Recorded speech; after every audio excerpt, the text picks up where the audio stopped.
Parte 1. A beleza do efêmero.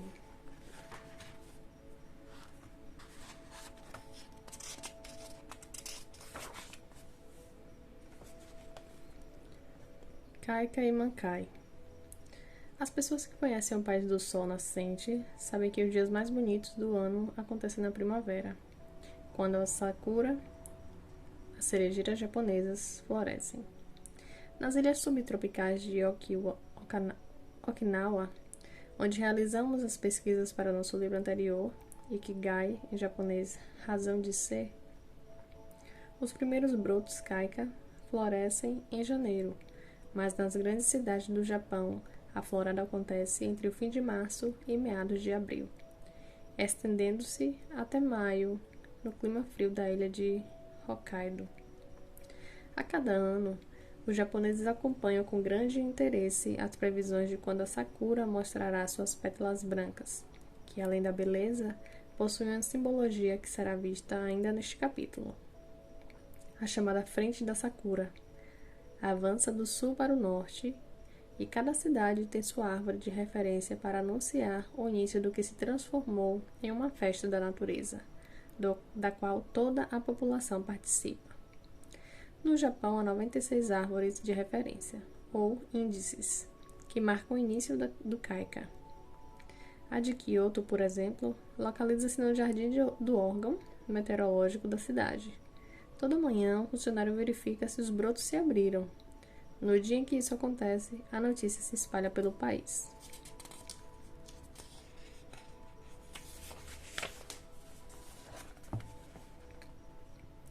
Hanami.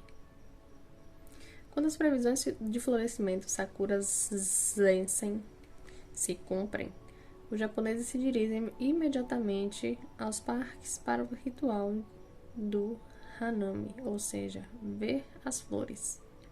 Se visitarmos um jardim nesse momento, encontraremos grupos inteiros de trabalhadores sob as cerejeiras em flor, famílias passeando entusiasmadas e casais de namorados tirando fotos com a sakura ao fundo. Essa celebração da natureza e da renovação da vida e das esperanças é tão antiga que algumas crônicas afirmam que os festivais de Hanami já existiam no século III de nossa era. A comemoração se estende até depois do pôr do sol, no chamado Yasokura, ou Cerejas da Noite. No entardecer, acendem-se as tradicionais lanternas penduradas nas árvores, o que confere aos parques e jardins um clima mágico, típico dos desenhos animados. Casais e grupos de amigos se sentam sob a sakura noturna, com um copo de sake na mão e alguns petiscos para desfrutar do momento. Uma experiência ishi-guishi, sem dúvida, pois quando caírem as pétalas 2 semanas depois, será preciso esperar um ano inteiro para que esse fenômeno ocorra novamente, se tivermos a sorte de continuarmos aqui. A sakura é a prova visível de que as coisas mais belas da vida são fugazes e não admitem ser postergadas. A celebração das cerejeiras em flor começa oficialmente com o Kaika. A flor se abre por completo ao fim de uma semana, alcançando o chamado Mankai, isto é, o momento exato em que a flor de sakura está plenamente aberta. As pétalas começam a cair das cerejeiras uma semana depois, ou antes disso, se houver rajadas de vento ou chuva, como ocorreu durante nossa visita à antiga Kyoto. Esse momento também é apreciado pelos japoneses, que inclusive tem a palavra Hanafubuki para descrever uma tempestade de pétalas de sakura. Um momento sublime que exprime a beleza e a poesia do efêmero. A magia do Kaika. Em outro livro nosso, Shirin Yoku, mencionamos a história extraordinária de Hikari Oi, portador de uma grave deficiência. O filho do Prêmio Nobel de Literatura descobriu a música ao escutar e reproduzir o canto de um pássaro enquanto passeava ao parque com os pais. Esse seria um momento tipicamente Kaika, quando começa a florescer dentro de nós algo que desconhecíamos. Há muita magia no início de uma nova paixão, embora o momento às vezes aconteça em lugares nem um pouco poéticos. Dan Brown, por exemplo, conta que jamais pensara em escrever até encontrar um livro abandonado em uma rede antes ocupada por outro hóspede, no hotel onde passava as férias. Embora estivesse viajando com a esposa, sentia-se extremamente entediado. E aquele romance, O Juízo Final de Sidney Sheldon, o salvou. Assim que voltou para casa, decidiu que também escreveria um livro de suspense e se pôs a trabalhar tomado pelo Kaika. Ele escreveu Fortaleza Digital e anos depois lançou o Código da Vinci, livro que conquistou o mundo inteiro e tornou Dan Brown milionário. O Kaika também está muito presente em inícios de romance, como A Flor da Cerejeira, que se abre inaugurando a primavera. Alguém que nunca tinha nos chamado a atenção, de repente se encanta e se transforma no centro da nossa vida. Nos misteriosos campos do amor, esse florescimento pode acontecer pelos mais diferentes motivos, o que faz a gente se apaixonar por uma pessoa. O que faz a gente se apaixonar por uma pessoa? Quando perguntamos sobre esse momento inesquecível em que um novo mundo se abre, ouvimos coisas como: na primeira vez que ouvi sua voz, perdi o fôlego. Seu jeito de olhar tímido e ao mesmo tempo profundo fez com que eu desejasse conhecê-la melhor. Encantei-me com a delicadeza com que ela me ajudou quando mais precisei. Todos esses momentos representam Ishi, instantes únicos que, se soubermos capturar e valorizar, podem iluminar o resto da nossa vida. A fórmula do Mankai. Quando o Kaika é transformador, desejamos convertê-lo em Mankai, isto é, esperamos que amadureça e que aquilo que nasceu em nós se abra em toda a sua plenitude, como nos exemplos a seguir. A pessoa apaixonada que decide regar diariamente o jardim da relação para evitar que ela murche.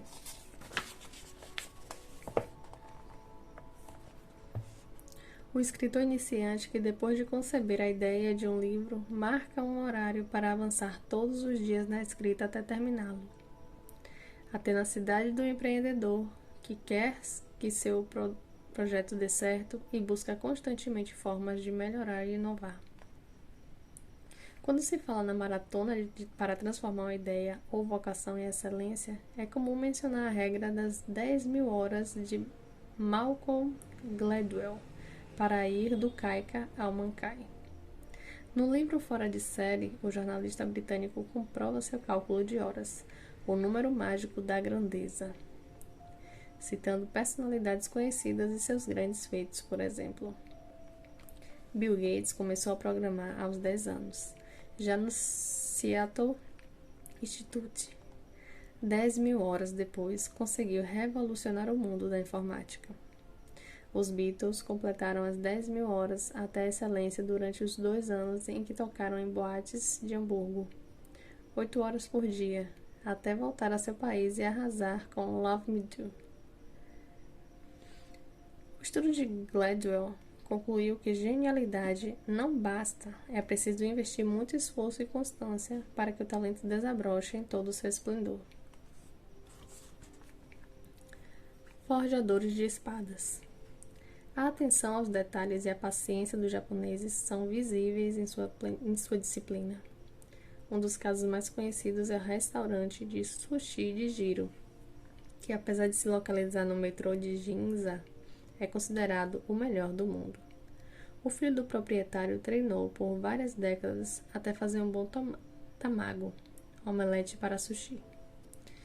Muitas das artes japonesas não possuem escolas que ensinem seus segredos.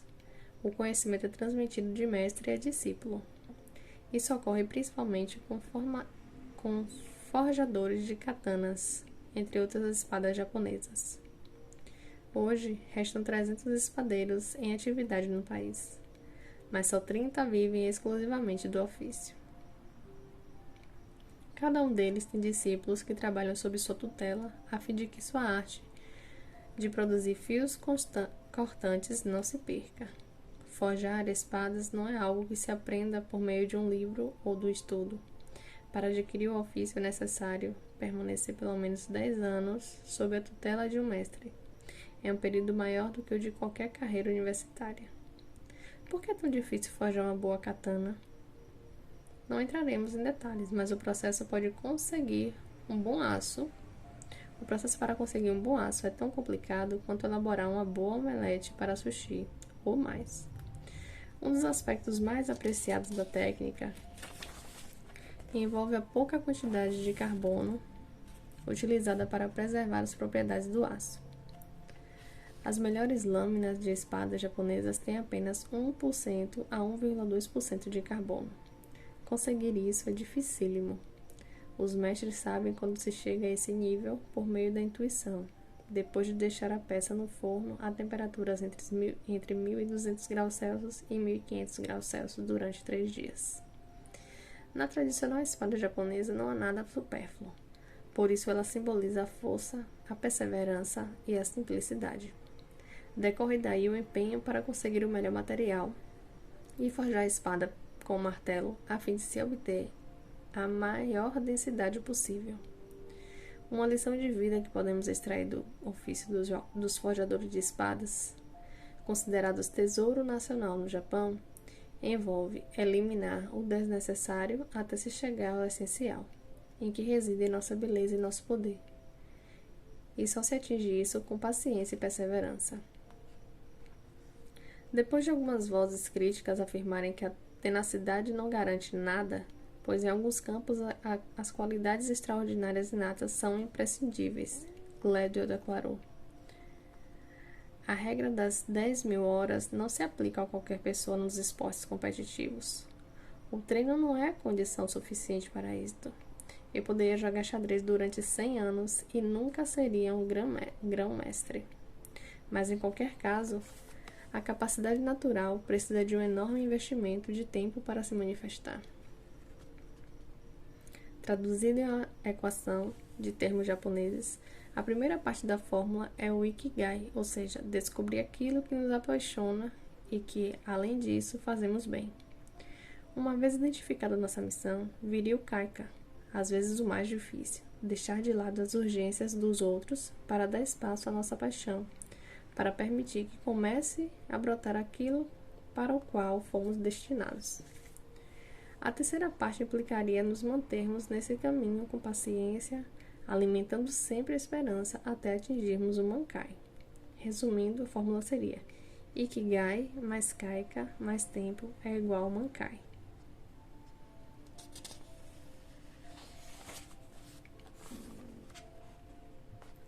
Se descobrirmos nosso talento, permitindo-nos começar e o convertermos em uma prioridade vital, nossa paixão se desenvolverá tanto para nossa felicidade como para a dos outros. Nunca é tarde para florescer. Quando pensamos em começar e desenvolver algo novo, é comum acreditarmos que só alguém jovem, com toda a vida pela frente, é capaz de fazer isso. Puro preconceito. Todos podem dar um novo início à vida, seja qual for a idade. Um ancião, por exemplo, pode decidir se reinventar porque também tem toda a vida pela frente. O que importa não é quantos anos mais viveremos, mas o que faremos com o tempo que nos resta. No Japão é muito comum começar uma vida totalmente nova depois de terminar a vida profissional oficial. Pessoas que passaram a maior parte do tempo em escritórios, atendendo às necessidades de uma empresa, assumem a responsabilidade pela própria vida. E enquanto a força está com elas, como o velho Jedis, desafiam a idade fazendo aquilo com que sempre sonharam. Por isso é fácil encontrar guias turísticos de 80 anos ou mais em pequenas estações de trem, oferecendo-se voluntariamente para explicar aos turistas o que podem ver na região e dando-lhes dicas sobre caminhadas e horários de ônibus.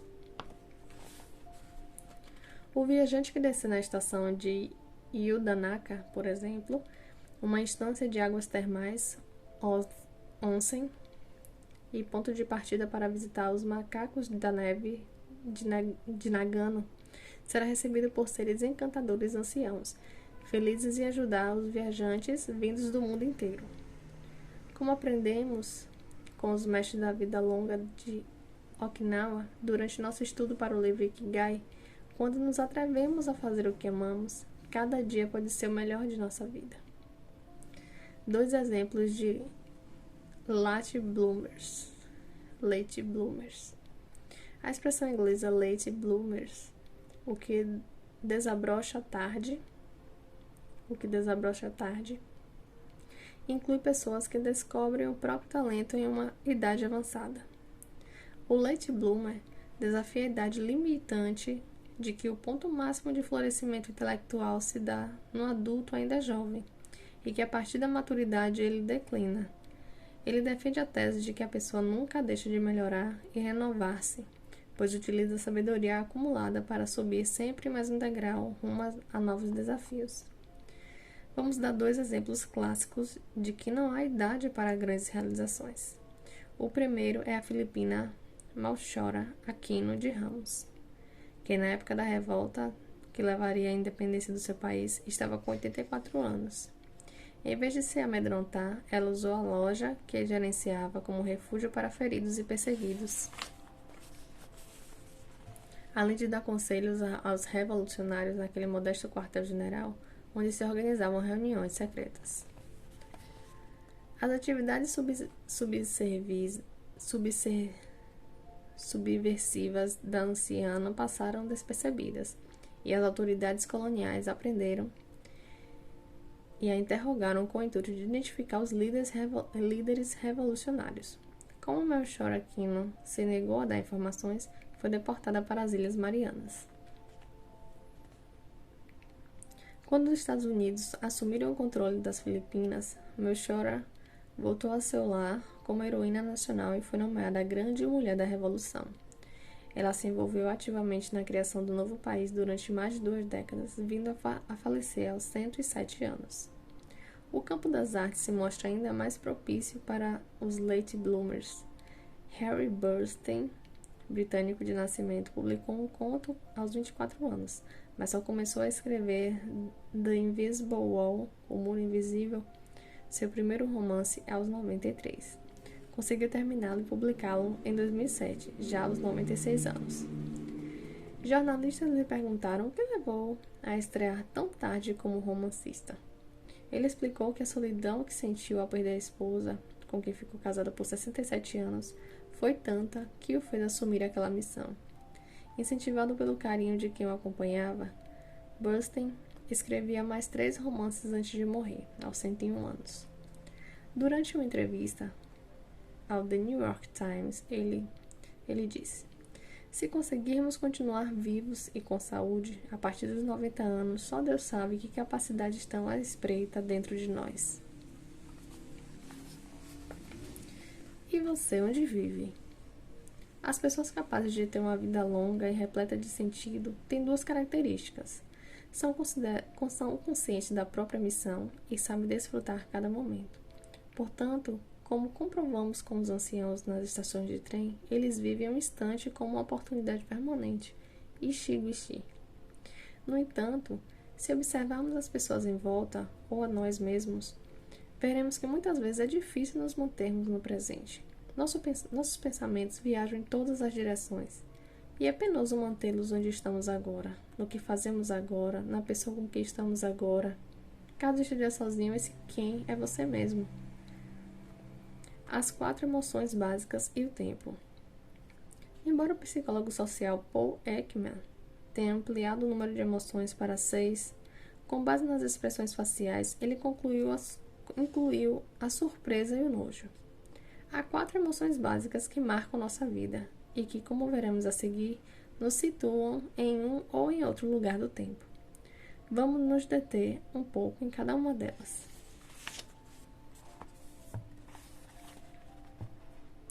Ira. Ligada ao instinto de sobrevivência, essa emoção nos serviu a princípio para enfrentarmos ameaças a nós e aos outros.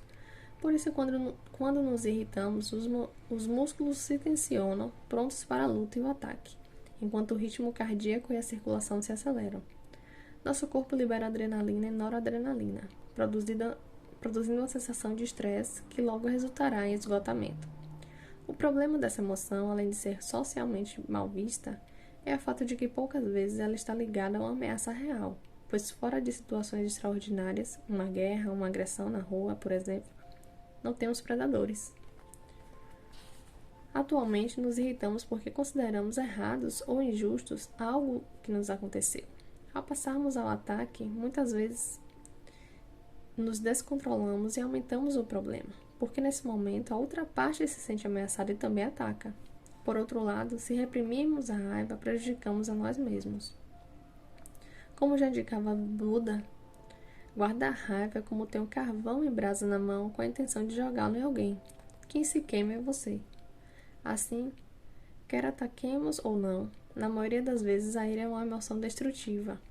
Como quase sempre nos irritamos por causa da nossa interpretação de algo que acontece ou que alguém fez. A ira nos projeta no passado e nos impede de desfrutar o agora. Tristeza. Essa emoção está ligada à perda, em um leque amplo de situações. Sentimos tristeza quando perdemos um ente querido, seja por morte ou separação, e isso nos leva a um processo de luto para incorporar a nova situação. Também ficamos tristes quando perdemos algo que tenha valor ou utilidade para nós, quando o carro enguiça ou nossa renda diminui. Há tristezas de caráter mais existencial, que nos convidam à reflexão, como quando, sem razão aparente, perdemos a esperança, a vontade de viver e nos entregamos a uma apatia que nos faz definhar. Quando essa situação se prolonga por muito tempo, a tristeza pode se transformar em depressão. Em sua dimensão saudável, a tristeza nos permite compreender o que se passou, despedirmos-nos de quem amamos e preparar uma nova estratégia de vida. Ela pode se traduzir em arte, em qualquer de suas formas, como um caminho de transformação interior. Ekman afirma que a tristeza se manifesta em nossas expressões faciais. Ela nos faz baixar as pálpebras superiores e a extremidade dos lábios. A pessoa triste não presta atenção ao que há diante de si, não está no agora, e por isso dizemos que tem um olhar vazio. A tristeza também nos projeta no passado, pois leva nossa atenção para o que perdemos e não existe mais, ou para onde o que queríamos obter e não conseguimos. Em ambos os casos, quando nos sentimos tristes, não estamos nem aqui nem agora.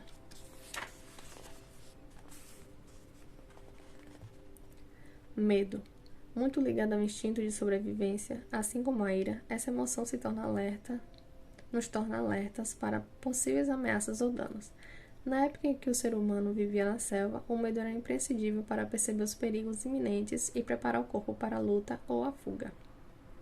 Como ocorre com a ira, o medo ativa a liberação de adrenalina e noradrenalina, que dispara o pulso e aumenta a pressão arterial, além de nos fazer hiperventilar. Outros sintomas físicos do medo incluem a sudorese, os tremores e a tensão muscular, que às vezes chega a nos paralisar. O problema do medo, tal qual a ira, é que hoje o alarme dispara muitas vezes sem que haja um predador ou uma ameaça real. Sentimos medo do que pode acontecer, mas que não está no aqui e agora. Tememos perder o emprego, o cônjuge, o carinho ou a atenção dos amigos, a saúde, etc. Quando surge de modo sistemático, esse medo antecipatório, baseado em nossas previsões do que pode acontecer, é capaz de nos levar ao transtorno de ansiedade, com episódios até de ataques de pânico. O receio de que pode acontecer é tanto que o medo do próprio medo nos paralisa. Trata-se sem dúvida de uma emoção que nos projeta no futuro. Enquanto vivemos com medo, é impossível desfrutar o que temos e fazemos. Alegria. É a emoção menos estudada e apresenta caráter misterioso, porque nem sempre se justifica. Há pessoas com predisposição especial para senti-la, assim como outras que parecem boicotá-la. Dependendo da intensidade, a alegria nos situa em uma série de experiências interiores que vão da satisfação serena à euforia desatada. Em todo caso, constitui uma emoção que estimula a celebração da vida, a leveza e o otimismo.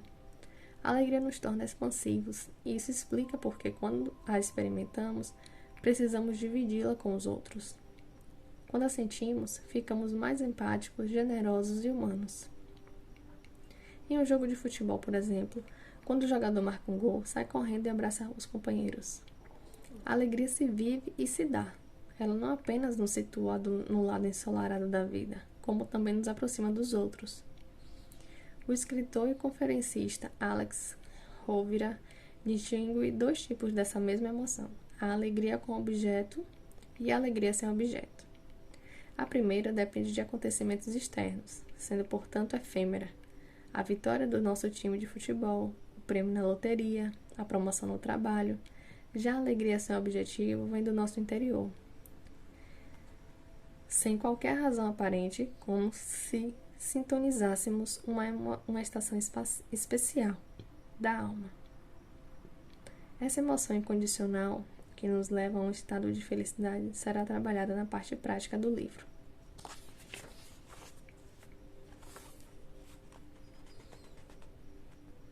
Das 4 emoções básicas que vimos, apenas a alegria pertence ao presente e ao lugar do ishi-wishi. Por sabermos que algo só acontece no agora, e não no antes e nem no depois, celebramos e nos entregamos a saborear o instante com plenitude.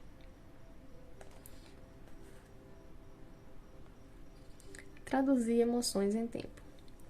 Com a popularização do conceito de inteligência emocional, nos tornamos cada vez mais conscientes do que sentimos, mas não notamos que as emoções muitas vezes nos fazem viajar para o passado ou o futuro.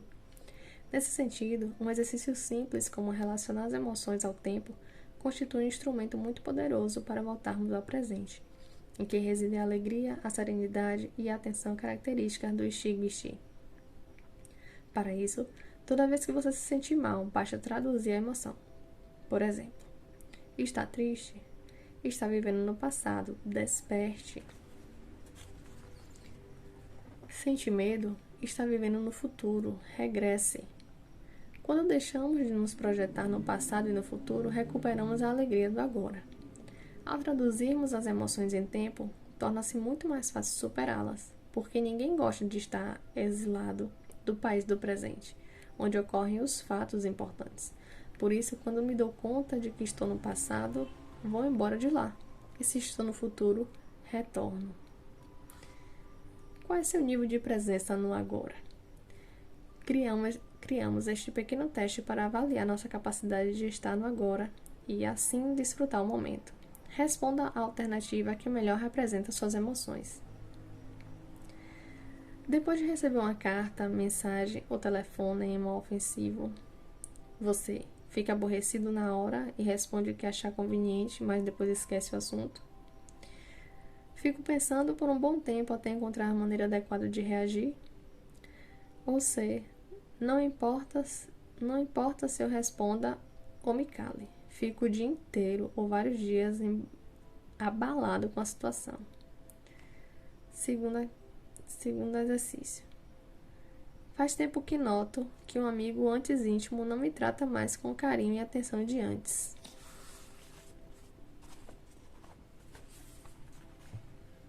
Minha reação é: não dou muita importância a isso, acho que ele deve estar estressado ou ocupado com outros interesses no momento. Voltaremos a nos dar bem em um momento mais propício. Letra B. Escreva um e-mail longo ou faça um encontro para descobrir se ele está em algum problema comigo. Ou letra C. Fico muito ofendido com sua desatenção e decido tirá-lo de minhas prioridades. Se essa pessoa é incapaz de corresponder ao meu carinho, não o merece. Terceira questão. Em uma viagem de férias, assim que chego ao destino, descubro que perderam minha mala. 24 horas depois, ela ainda não apareceu e eu não quero estragar a viagem, então compro as roupas e outros itens necessários e começo a aproveitar as férias. Se a mala não aparecer, quando voltar, cobro a indenização. Ligo 2 vezes por dia para a empresa aérea e insisto que procure minha mala, faço pressão. Ou sem minhas roupas e meus objetos, fico tão frustrado que não consigo aproveitar as férias. Não paro de xingar a empresa aérea e seus funcionários. 4. Leio na imprensa que a empresa ou o setor em que trabalho enfrentará uma crise. Minha reação é: continuo fazendo o meu trabalho da melhor maneira possível, pois essa é a parte que depende de mim. Começo a ligar para os colegas do mesmo ramo para ver se a situação é tão preocupante como dizem. Sinto-me ansioso e começo a procurar alternativas para o caso de tudo realmente afundar.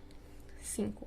Fico sabendo que uma antiga professora de quem eu gostava bastante está com a doença terminal. Então eu pesquiso onde está internada para passar algum tempo com ela, se me permitirem. Fico pensando na fugacidade da vida e em como tudo que é bom acaba. Ou minha hipocondria aumenta e resolvo fazer exames médicos mais regularmente a partir de agora.